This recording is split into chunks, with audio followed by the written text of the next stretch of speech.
Season of our rejoicing. Do we know why we call it that?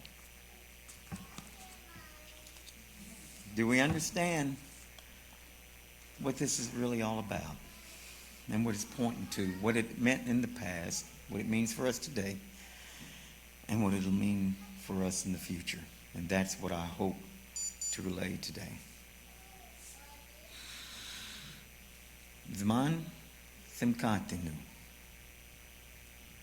Season of our rejoicing. Rouse you from slumber, awake you from sleep, you who mind vanity. For slumber most heavy has fallen upon you. Take it to heart, before whom you are to give account in judgment. So sounds the shofar on Yom Teruah, according to the rabbinic authorities. In the days of Messiah, the temple was the center of worship for the Jewish people. In the 7th month, 4 major events occurred which gave the people of Israel hope for a better tomorrow. First was Yom Teruah, the day of the sounding. This day later became known as Rosh Hashanah by the rabbis due to the spiritual significance placed on it. In a word, ingathering, and all it holds for believers. A day of repentance, a day when we are to be awakened from our sleep of sin. Some Messianic teachers have tied this theme to the words of our beloved brother Paul when he wrote, "Wherefore it is said, awake you that sleep, and arise from the dead, and Messiah shall give you light." The next important day is Yom Kippur, the Day of Atonement. For all have sinned and come short of the glory of Elohim, being justified freely by his grace through the redemption that is in Messiah Yeshua, whom Elohim has set forth to be a propitiation through faith in his blood, to declare faith in his blood, to declare his righteousness for the remissions of sin that are passed through the forbearance of Elohim. To declare, I say, at this time his righteousness, that he might be just and the justifier of him who believes in Yeshua, wrote the apostle. While the Greek word translated as propitiation in this verse may not seem related to Yom Kippur, in the first century Jewish mind, its Hebrew equivalent, kapara, would not be missed. The word is a reference to atonement, or the Day of Atonements.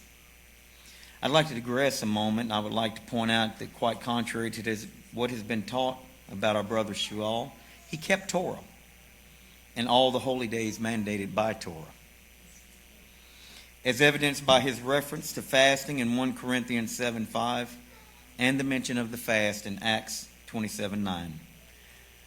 While there is so much that could be said about these feast days, however, our focus is on the Feast of Tabernacles and the 8th day. In most people's minds, they are part of the same celebration. But as we will now explore, each is separate and each has its own fulfillment to be born.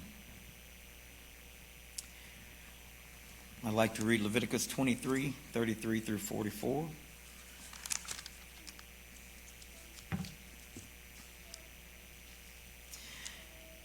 And Yahweh said to Moshe, tell the people of Israel, on the 15th day of this 7th month is the feast of Sukkot, for 7 days to Adonai.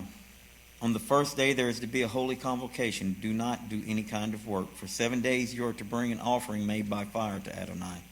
On the 8th day you are to have a holy convocation and bring an offering made by fire to Adonai. It is a day of public assembly. Do not do any kind of ordinary work. These are the designated times of Adonai that you proclaim as holy convocations and bring an offering made by fire to Adonai, a burnt offering, a grain offering, a sacrifice and drink offering, each on its own day beside the Shabbats of Adonai, your gifts, all your vows, your voluntary offerings that you give to Adonai. But on the 15th day of the 7th month, when you have a gathering, the produce of the land, you are to observe the festival of Adonai 7 days. The first day is to be a complete rest, and the 8th day is to be complete rest. On the first day you are to take choice fruit, palm fronds, thick branches, and river willows, and celebrate in the presence of Adonai, your Elohim, for 7 days. You are to observe it as the feast to Adonai 7 days in the year. It is a permanent regulation, generation after generation. keep it in the 7th month. You are to live in Sukkot for 7 days. Every citizen of Israel is to live in a Sukkah, so that generation after generation of you will know that I made the people of Israel to live in Sukkot when I brought them out of the land of Egypt. I am Yahweh, your Elohim. Thus Moshe announced to the people of Israel the designated times of Adonai. This festival is called by many names in Scripture. It is called the Feast of the Ingathering, the Feast of Tabernacles, Sukkot, the Feast of Yahweh, and just the feast. It is the third festival commanding every male in Israel to appear before Yahweh, and closes the festival season.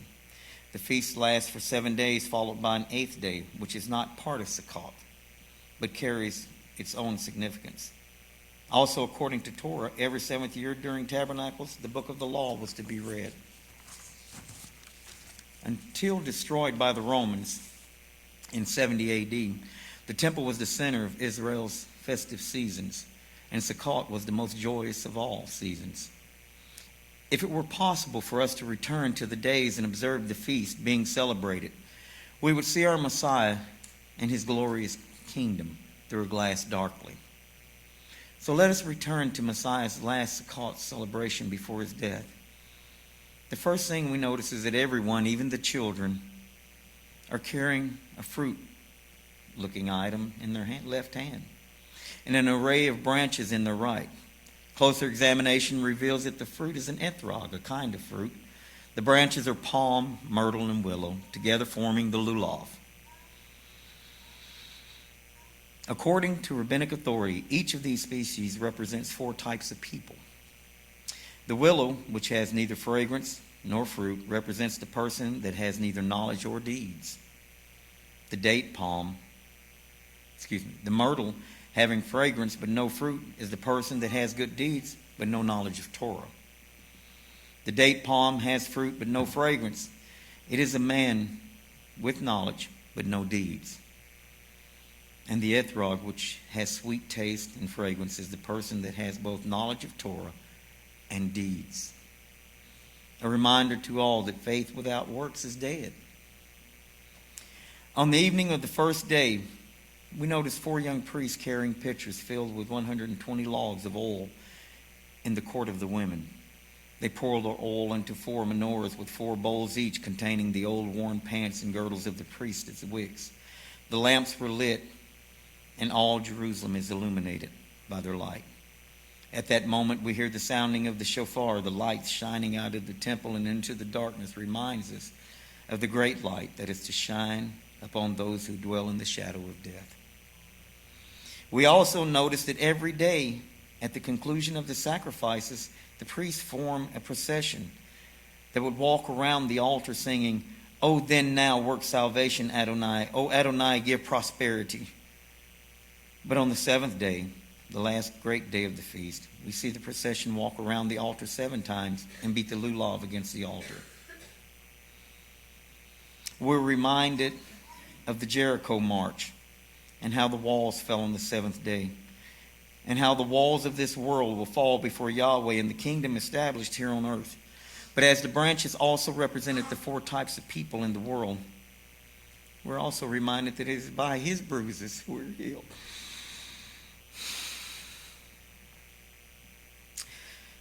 The 7th day is different.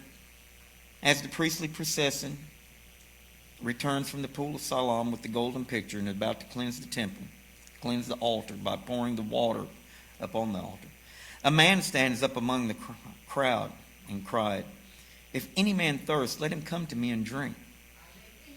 The effect of this proclamation was instantaneous. The people had come face to face with him whom every prophet had longed for. The announcement led them to ask, could this be the prophet?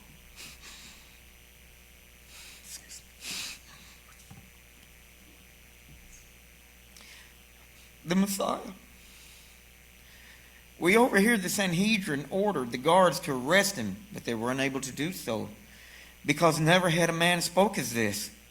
And to make matters more complicated, a member named Nicodemus had reminded them that Torah does not condemn a man without first hearing that person out. But the leader's dilemma was only beginning. The Sanhedrin were demanding a sign of Yeshua's claims to be Messiah, and that evidence was at their door. The following morning, we see a man return to the temple. The man returned to the temple.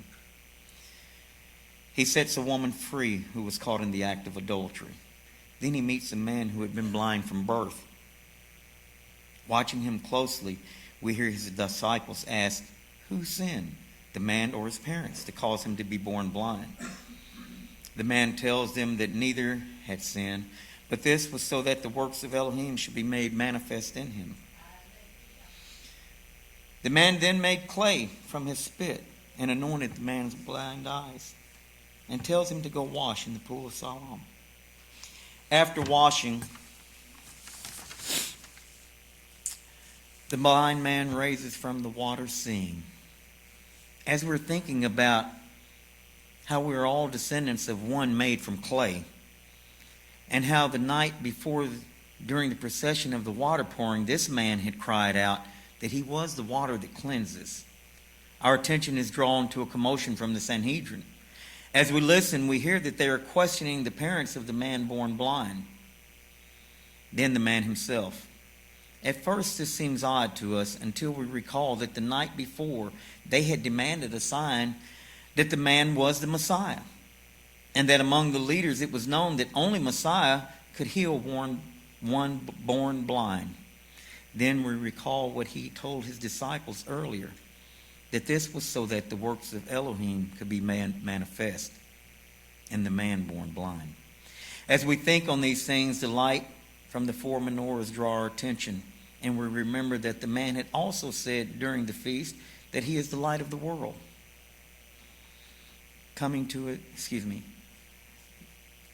And that upon being questioned about his testimony, he had told the Pharisees that the Father testified also of him. A light goes off in our minds as we recall the words of John, who wrote that the light of the world coming to his own, and his own not knowing him.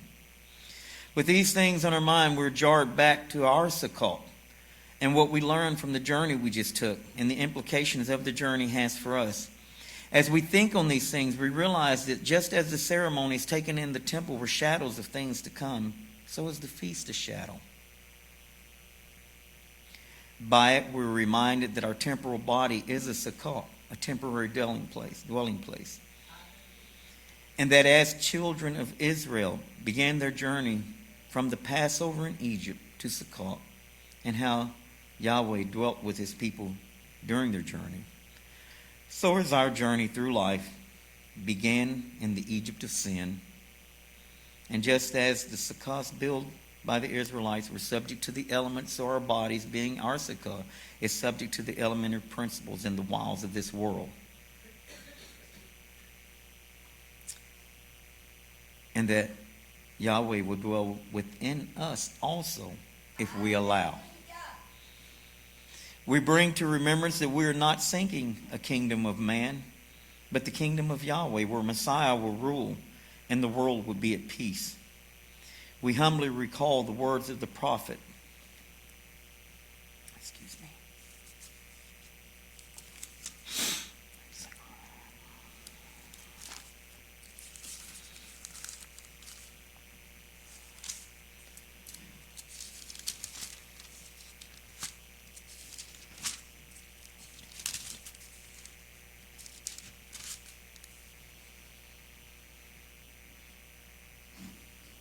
On that day, fresh water will flow out of Jerusalem, half toward the eastern sea and half toward the western sea, both summer and winter. And Adonai will be king over the whole world. On that day, Adonai will be the only one, and his name will be the only name. But more than anything, we rest assured that man who stood and proclaimed himself to be the light and the water is truly our promised Messiah. Indeed, we may look upon the season of our rejoicing and rejoice.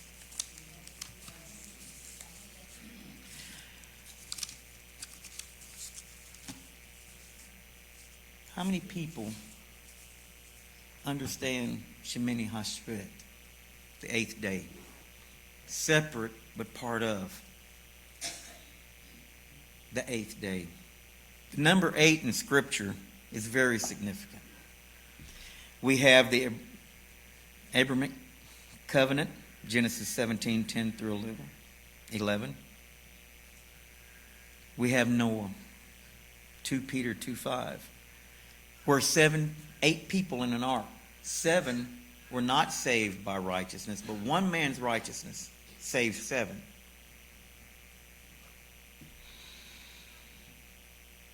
We're reminded of the commandment of the offering of the firstborn, Exodus 22:29. The purification of the priest in the temple to come, Ezekiel 43:18 through 27.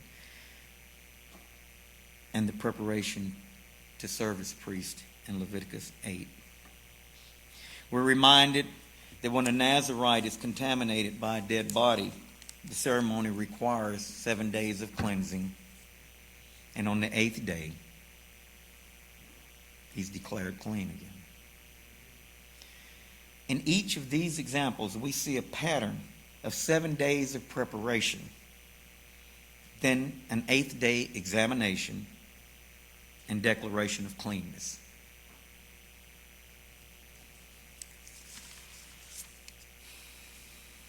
In the book of Revelation, we have first I'd like to read what Peter had to say about Noah, because this 8th day is actually tied to judgment. If we look at this as a 7,000-year period, or even, let's say, a week, a Sabbath, 6,000 years we have had to prepare. The 7th day represents Messiah's kingdom, 1,000-year reign.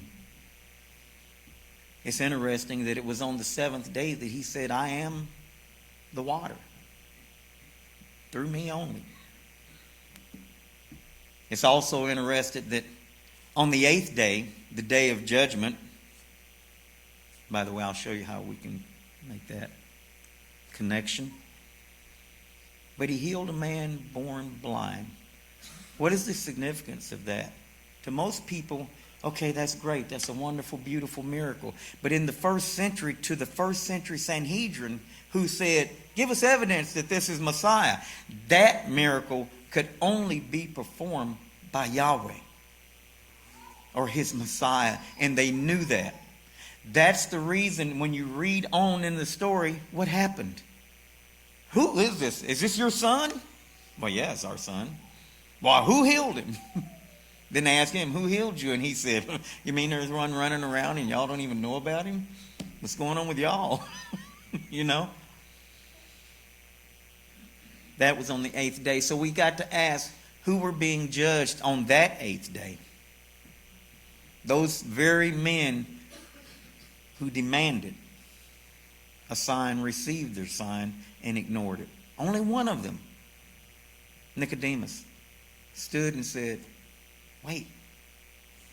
The same Nicodemus that went to him by night and questioned him. Can a man be born again?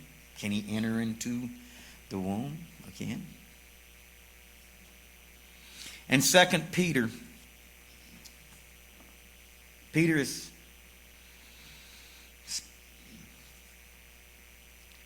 speaking about the judgment that took place with Noah. He says in verse 5, and he did not spare the ancient world. On the contrary, he preserved Noah, a herald of righteousness, with 7 others, and brought the flood upon the world of unrighteous people. And he condemned the cities of Sodom and Gomorrah, reducing them to ashes and ruins, as a warning to those in the future who would live unrighteous lives. Verse 5 and 6. Would that be a warning to us?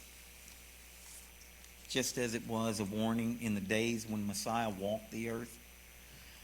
Are we not being worn the same? And are we not being shown in this feast that we have the preparation?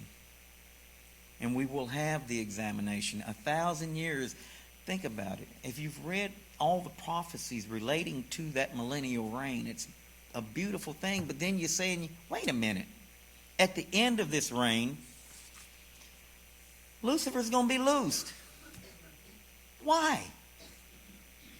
Why would Lucifer, and this is what's insane to me when I study that and I read that. It says that he'll be loosed, and guess what? There are going to be people who follow him. How could you do that after living with the Messiah and knowing the love of Messiah? What kind of decision maker are you? But what happens? Revelation 20 verse 7 tells us that when the 1,000 years are over, the adversary will be set free from his prison and will go out to deceive the nations in the four corners of the earth, Gog and Magog, to gather them for battle. Their number is countless as the sands of the seashore. And they came up over the breadth of the land and surrounded the camp of Yahweh's people in the city he loves. But fire came down from heaven and consumed them. Judgment. And we go on and read in chapter 21, a new heaven and a new earth. Not up there, here. And the throne, that mercy seat that was covered by that curtain, is going to be in the midst, and it's going to light it. Just like those 4 giant menorahs that those priests had to climb the ladder and pour 120 measures of oil in to keep, and it lit the whole city. His throne is going to light everything. And there will be no more pain, no more suffering. Endings, judgment, and beginnings. The 8th day. And you know what? The thing about the 8th day is, it don't end. After this happens and the 8th day begins, Yahweh himself and Messiah we will have no more through the glass darkly. We will see him as he is. We will know him. We will be with him. We will rejoice in him.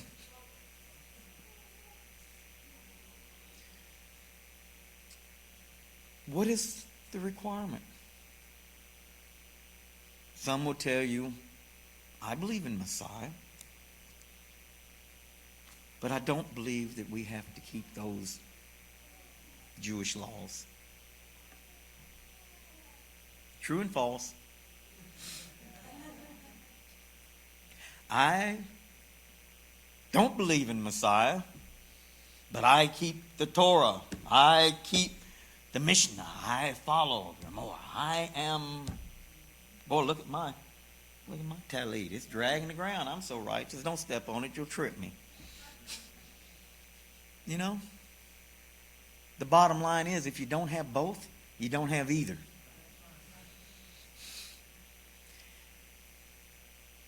The Jewish law, first, when people tell me that, I say, stop. Are you talking about an oral law, or are you talking about Torah? And most people say, what are you talking about? Because they don't know. They've never been taught the difference. Torah is light. Torah tells us it will be our righteousness if we observe to do and obey. I tried that once. I did. When I first learned that Torah was the requirement, I was going to be perfect. Torah crushed me. Believe that. And the reason it crushed me is because I did not have Messiah. What I had was a bunch of rules and regulations that I could not meet because this body, this flesh, this mind, this heart was not having it. Until I was crushed. And then I met that man who was standing in the crowd, that everybody said, hey, is this the Messiah? Is this the prophet? Is this him? I met that man, or that man met me. Let me turn that around, because you know what? I wasn't looking for that man. He was hunting us. He's hunting me. He's hunting all of us. And by grace of his Father, he reached down and he touched each and every one of us in this room. And he became our light. And he became our fountain. We thirst no more, for we have him. Thank you for your time.